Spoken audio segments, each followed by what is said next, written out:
Hey everyone, Adam Crisantello here from Move Aware, and today we're going to get deep. I'm going to basically just tell you what Move Aware, the brand, actually means. It's not just two words I threw out there, and it's actually born from my experience in the gym, almost 20 years, and all these lessons I've learned and why I got on that path. So we'll go through each word, give you a better understanding, and hopefully with that understanding, you'll be able to apply some of the philosophy behind it to your fitness and to your lifestyle design so you can get the most out of your life. That's the idea. That's the goal of Move Aware, is not just to make you better at exercise or make you healthier. It's to give you a greater understanding of who you are and improve yourself all around. So, so first of all, what does Move Aware mean? Simply put, it is an observation while during movement that gives us a deeper understanding of ourselves.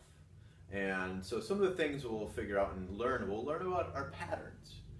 One, our movement patterns. Those are a big thing, especially in exercise. So am I doing it in an effective way? Is it efficient? You'll start to develop kinesthetic awareness of what your body is doing in space. But you'll also have some psychological patterns, how you approach difficult things, how you think about a challenging activity. You'll learn your desires, your capabilities, and all these other things from just being in the gym. And so that's what's pretty cool about it. So let's go over to the brand name, Move Aware. So Move is actually talking more about fitness. It's not that surprising, right? But I'm not talking just about exercise. I'm talking about holistic fitness. So there's that component that's connected to that philosophy. So we've got movement and nutrition, which are like really, I think, paramount pieces that people already understand. But we have recovery, mindset, relationships, and purpose. So those are all part of it. I'll throw a link to a blog that it goes more in depth of this, but I'm not going to go into each of those. So observation of these and utilizing these, then when we combine that with that aware piece, so we're watching what's happening in the moment, that's when we start to get these deeper realizations. That's where we can be more effective, get great results, but also enjoy the process a little bit more. So when we have an accurate picture of what's actually happening, not what you think you're doing, not what you think your friend is thinking that you thought you did, or what you want to do, it's what is actually happening. With that snapshot, you can then change your movement pattern, choose the best course of action, design your life accordingly so that you are achieving your truest potential in every moment. So one example I would like to use is in the gym. Let's just say I said, hey, I want you to do 10 deadlifts at 300 pounds. So you go in and you're going to think about this differently, obviously, than each individual person. But what do we normally focus on?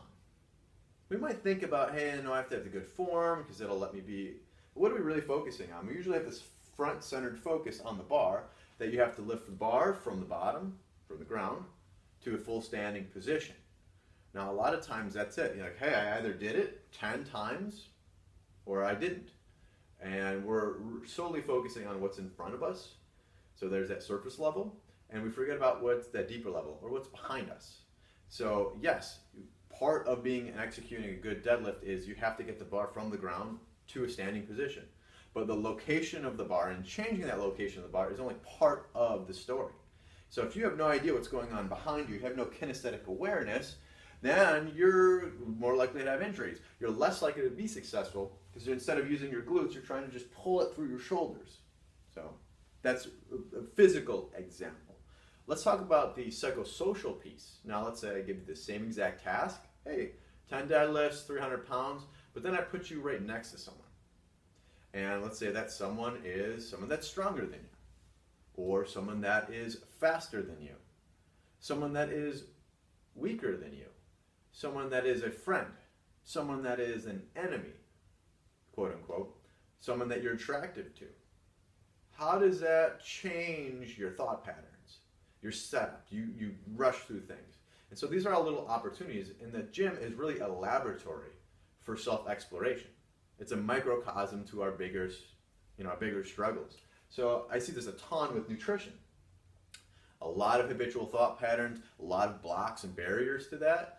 And if I can talk about movement and I can talk about nutrition with you in the gym, we build a little bit of confidence and understanding in your actions and your motivations, then you can be more successful.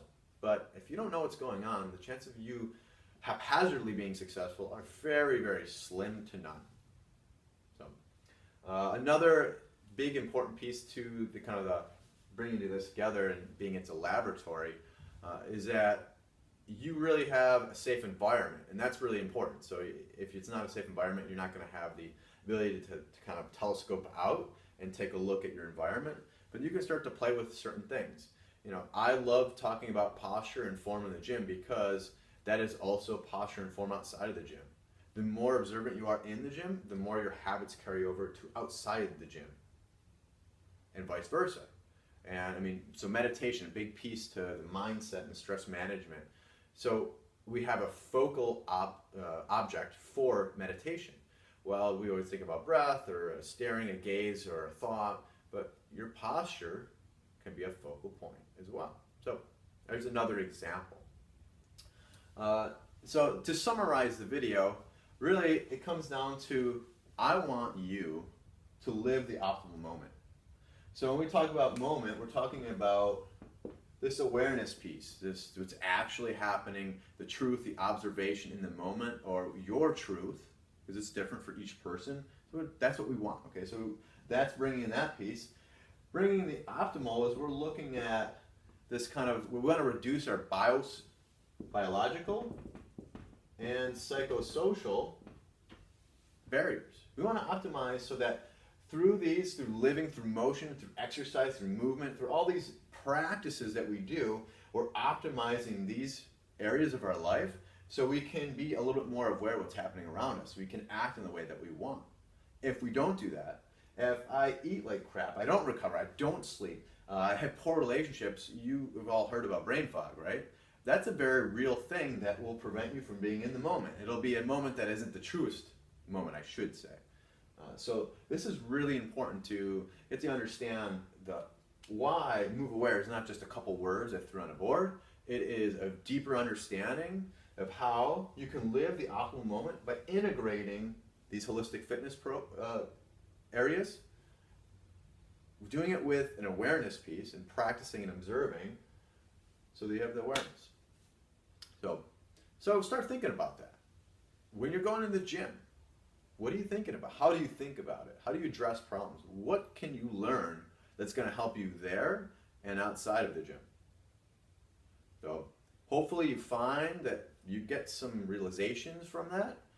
Otherwise, just keep struggling, keep going, keep building, keep trying. Be well and enjoy the moment.